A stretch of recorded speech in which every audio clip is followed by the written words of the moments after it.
ठाणे जिल्ह्यातील पहिले तारांगण शहापूर येथे. निलेश ठाकूर आणि त्यांचे बंधू गिरीश ठाकूर यांनी शहापूर येथे एक तारांगण आणि 4 अत्याधुनिक मोठ्या दुर्बिणी असलेली वेधशाळा बांधली आहे. या प्रकल्पाचे उद्घाटन रविवार दिनांक 5 एप्रिल रोजी सायंकाळी 5 वाजता खगोल अभ्यासक डॉ. सोमन आणि आमदार दौलत दरोडा यांच्या हस्ते होणार आहे. निलेश ठाकूर आणि त्यांचे बंधू गिरीश ठाकूर यांना खगोलशास्त्राची आवड आहे. जनमानसात खगोल विज्ञानाची रुची निर्माण व्हावी यासाठी त्यांनी ठाणे जिल्ह्यातील शहापूर येथे 3.5 एकर जागा घेऊन तेथे हा सॅपो प्रकल्प उभारला आहे. ठाणे जिल्ह्यातील हे पहिलेच तारांगण असून सोबत अत्याधुनिक मोठ्या 4 दुर्बिणी असलेली वेधशाळाही त्यामध्ये आहे. खगोलप्रेमींसाठी शहापूर येथील साकडभाव येथे पोकलेवाडी नजीक जुनोनी कोथरा रोडवर हा सॅपो प्रकल्प उभारण्यात आला आहे. 7506266266 किंवा 7506322322 या दूरध्वनीवर ठाकूर बंधूंशी संपर्क साधून नावे नोंदवूनच खगोल विज्ञान प्रेमींनी या सॅपो प्रकल्पास भेट देता येणार आहे. अत्याधुनिक तारांगणामध्ये 56 सीट्स असून तेथे अर्धा ते 1 तासांचा मराठी, हिंदी, इंग्रजी भाषेत खगोलशास्त्रीय माहितीचा शो दाखविण्याची सोय आहे. वेधशाळेत 4 मोठ्या दुर्बिणी कॉन्क्रीट पिलर्सवर बसविण्यात आल्या असून आकाश निरीक्षण करताना एक बटन दाबून स्वयंचलित छप्पर मागे नेण्याची सोय करण्यात आली आहे. 16, 14, 10 आणि 6 इंच व्यास असलेल्या आरशाच्या दुर्बिणीतून आकाशातील वेगवेगळ्या गोष्टी निरीक्षण करण्याची सोय आहे. सोलर फिल्टर लावलेल्या एका दुर्बिणीतून दिवसा सारडा सौरज्वाला निरीक्षण करता येतात. 2 दुर्बिणी संगणकाला जोडलेल्या असून त्यातून दिसणाऱ्या गोष्टींचे छायाचित्रणही करता येते. तसेच प्रोजेक्टरच्या सहाय्याने पडद्यावर ती गोष्ट दाखविण्याची सोयही तेथे उपलब्ध करून देण्यात आली आहे. दुर्बिणीतून गुरुग्रहाचे चंद्र, गुरुग्रहावरील पट्टा डाग स्पष्टपणे दिसतो. शनिग्रहाची वलय, देवयानी दीर्घिका सुंदर दर्शन देतात. रात्रभर आकाश निरीक्षण करता येते. रात्री झोपण्यासाठी स्वतंत्र खोल्याही बांधण्यात आल्या आहेत. ग्रुपची डॉर्मेटरी आहेत. या सॅपो प्रकल्पात प्रदर्शन हॉर्न आणि सेल्फ पॉइंट्स देखील आहेत. आकाशदर्शन घडविण्यासाठी स्वयंसेवकही आहेत. तसेच खाद्यपदार्थ, भोजन यासाठी कॅन्टीनही आहे. ठाणे जिल्ह्यातील ठाकूर बंधूंनी उभारलेले हे पहिले तारांगण आहे. ब्युरो रिपोर्ट, जनादेश. आपली माणसं, आपला देश. पाहत रहा जनादेश. डोंबिवलीतील रील स्टार सुरेंद्र पाटील याने टाकला चोराच्याच घरात डाका. पोलिसांना सुरेंद्र पाटीलला अटक करण्यात आलं यश. ठाणे पोलिसांच्या गुन्हे शाखा युनिट 3ने ठाण्यातील डोंबिवली पूर्व येथील दावडी येथे 55 वर्षीय सुरेंद्र पाटील या रील स्टारने सराईत गुन्हेगाराच्या घरात छापेमारी करून शस्त्रास्त्रे तसेच जुन्या व नवीन नोटा असा एकूण 12,21,000चा मुद्देमाल हस्तगत केला, अशी माहिती गुन्हे शाखेचे उपायुक्त अमरसिंग जाधव यांनी बुधवारी पत्रकार परिषदेत दिली. गुन्हे शाखा युनिट 3 कल्याणकडून अवैध अग्निशस्त्रे व घातक शस्त्रे बाळगणाऱ्या इसमांवर कारवाई करण्याच्या अनुषंगाने रेकॉर्डवरील गुन्हेगार यांच्यावर बारकाईने लक्ष ठेवून असताना गुन्हे शाखा घटक 3 कल्याणचे सहाय्यक पोलीस निरीक्षक सर्जेराव पाटील यांना मिळालेल्या गोपनीय बातमीवरून डोंबिवली पूर्व येथे राहणारा 55 वर्षीय सुरेंद्र पांडुरंग पाटील यास सापळा लावून शिताफीने ताब्यात घेऊन त्याच्या राहत्या घरी छापा टाकत कारवाई करण्यात आली. त्याच्या राहत्या घरातून चप्पल स्टँडच्या पाठीमागील बाजूस लिफ्टच्या डकमधून प्रवेश करण्यासाठी असलेल्या जागेतील गुप्त बेडरूममधील कपाटातील एक विशिष्ट कप्पा बनवलेल्या जागेत ठेवलेले 3 देशी बनावटीचे पिस्तूल, 1 सिक्सर रिव्हॉल्वर, 7 गावठी कट्टे, 1 रिकामी मॅगझिन, 2 एअरगन, 405 जिवंत काडतुसे, जिवंत 167 छरे, 2 धारदार लोखंडी तलवारी, 3 लोखंडी कोयते, 1 लोखंडी धारदार सुरा, 1 बटन चाकू, 2 लोखंडी रॉड तसेच 2 मोबाईल फोन व तसेच 3,52,000 रुपये किमतीच्या भारतीय चलनातील जुन्या व नवीन बनावट नोटा असा एकूण 12,21,000 रुपयाचा माल तसेच अग्निशस्त्रे, घातक हत्यारे व मोबाईल फोन हस्तगत करण्यात आला आहे. सदर प्रकरणी सुरेंद्र पांडुरंग पाटील याच्यावर मानपाडा पोलीस ठाणे येथे गुन्हा दाखल केला आहे. सदर गुन्ह्यात सुरेंद्र पांडुरंग पाटील यास अटक करण्यात आली असून तो सध्या पोलीस कोठडी रिमांडमध्ये आहे.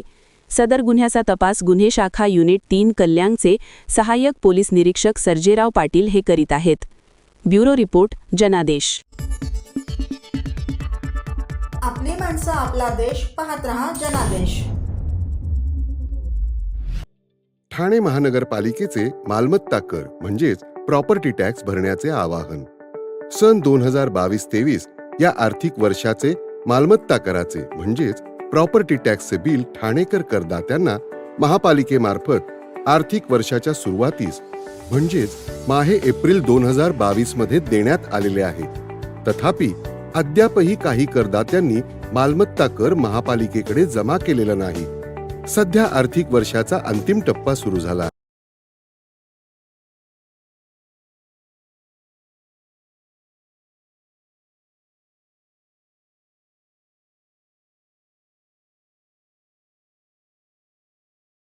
बजावून जप्त करण्यात येत असून मालमत्तेचा जाहीर विक्रीद्वारे लिलाव करून कराची रक्कम वसूल करण्यात येत आहे.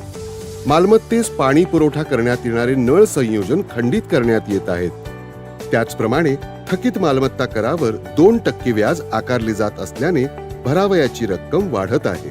आपला मालमत्ता कर propertytax.thanecity.gov.in या लिंकद्वारे तसंच गुगल पे, फोन पे, पेटीएम याद्वारे ऑनलाईन पद्धतीने करण्याची सुविधा उपलब्ध करून दिली आहे. शनिवार, रविवार व सार्वजनिक सुट्टीच्या दिवशी नागरिकांना मालमत्ता कर भरणे सोयीचे व्हावे याकरता महापालिकेचे मालमत्ता कर संलग्न कार्यालय या दिवशी कार्यान्वित ठेवण्यात आलेले आहे. तरी मालमत्ता कर वसुलीची अप्रिय कारवाई टाळण्याच्या दृष्टिकोनातून मालमत्ता कर भरून महापालिकेस सहकार्य करावे. धन्यवाद. आपली माणसं आपला देश पाहत रहा जनादेश. दिव्यातील अनधिकृत बांधकामांवर तात्काळ कारवाईची मागणी. नागरी हक्क समितीचे प्रशासनाला पत्र. दिवा परिसरामध्ये सुरू असलेल्या अनधिकृत बांधकामांविरोधात दिवाशीळ नागरी हक्क समितीने ठोस भूमिका घेतली असून या संदर्भात सहाय्यक आयुक्त शिवप्रसाद नागरगोजे यांना अधिकृत पत्र देऊन तात्काळ कारवाईची मागणी करण्यात आली आहे. यावेळी ॲडव्होकेट रोहिदास मुंडे, माजी नगरसेवक हिरा पाटील, शहर प्रमुख सचिन पाटील तसेच प्रकाश पाटील यांनी प्रत्यक्ष भेट घेऊन संबंधित विषय मांडला व प्रशासनाचे लक्ष वेधले. समितीच्या निदर्शनास आले आहे की दिवा भागात काही ठिकाणी नियमबाह्य पद्धतीने बांधकामे सुरू असून संबंधित अधिकाऱ्यांकडे वारंवार तक्रारी करूनही अपेक्षित कारवाई होत नाही. यामुळे नागरिकांच्या सुरक्षेला गंभीर धोका निर्माण झाला आहे. अशा बेकायदेशीर बांधकामांमुळे भविष्यात अपघात होण्याची शक्यता नाकारता येत नाही. समितीने आपल्या पत्रामध्ये नमूद केले आहे की काही अधिकाऱ्यांच्या दुर्लक्षामुळे किंवा संगनमतामुळे ही अनधिकृत बांधकामे सुरू असल्याचा संशय निर्माण होत आहे. त्यामुळे संबंधित अधिकाऱ्यांची चौकशी करून दोषींवर कठोर कारवाई करण्यात यावी. तसेच ही अनधिकृत बांधकामे तात्काळ थांबवून पाडण्यात यावीत. दिवाशीळ नागरी हक्क समिती प्रशासनाला आवाहन करते की नागरिकांच्या हितासाठी त्वरित व निष्पक्ष कारवाई करावी, अन्यथा समितीच्या वतीने तीव्र आंदोलन छेडण्यात येईल, असे दिवाशीळ नागरी हक्क समितीने म्हटले आहे. ब्युरो रिपोर्ट, जनादेश. आपली माणसं आपला देश पाहत रहा जनादेश. President cup India 2026 tennis cricket स्पर्धेचा भव्य शुभारंभ सोहळा दिमाखात साजरा. Tennis cricket sport federation of India ITCSF यांच्या वतीनं आयोजित करण्यात आलेल्या प्रेसिडेंट कप इंडिया 2026 या देशव्यापी टेनिस क्रिकेट स्पर्धेचा भव्य शुभारंभ ठाण्यातील दादोजी कोंडदेव स्टेडियम येथे मोठ्या दुमाखात पार पडला. या स्पर्धेचे उद्घाटन राज्याचे उपमुख्यमंत्री एकनाथ शिंदे आणि बॉलिवूडचे सुप्रसिद्ध अभिनेते सुपरस्टार सलमान खान यांच्या हस्ते करण्यात आले. यावेळी मैदानात हजारो क्रिकेटप्रेमी उपस्थित होते.